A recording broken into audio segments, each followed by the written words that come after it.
বাংলার শিক্ষা পোর্টালে অর্থাৎ পোর্টালে কয়েকদিন ধরেই গুরুত্বপূর্ণ আপডেট চলছে। গত 2-1 দিনের মধ্যেই আরও একটি গুরুত্বপূর্ণ আপডেট করা হয়েছে।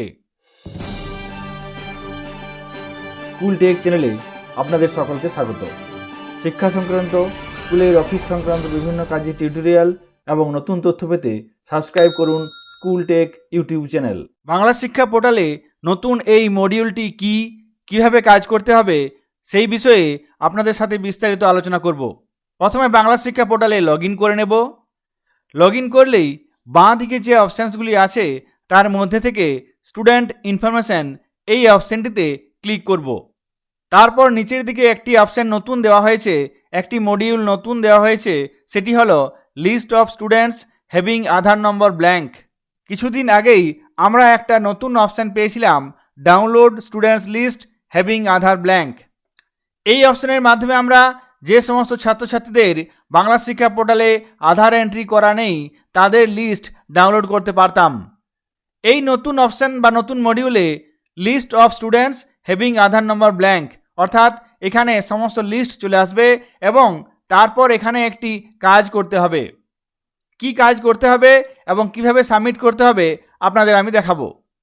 বাংলা শিক্ষা পোর্টালে আধার এন্ট্রি খুবই গুরুত্বপূর্ণ ব্যাপার।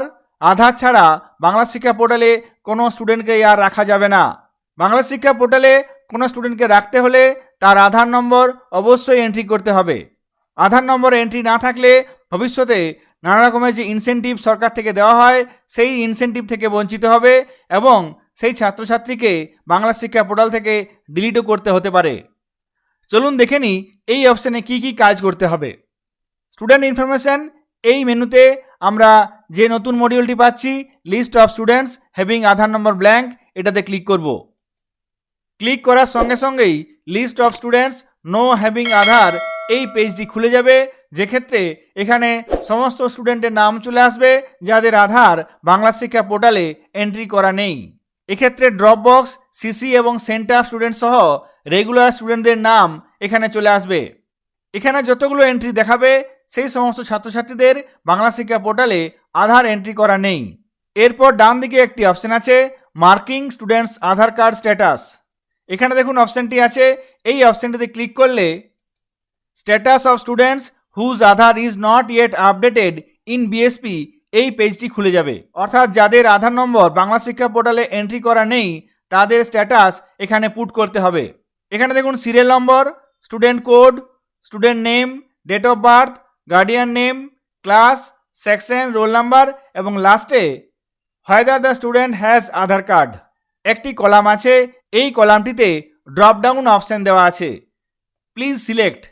এখানে ইয়েস অথবা নো দুটি অপশান দেওয়া আছে।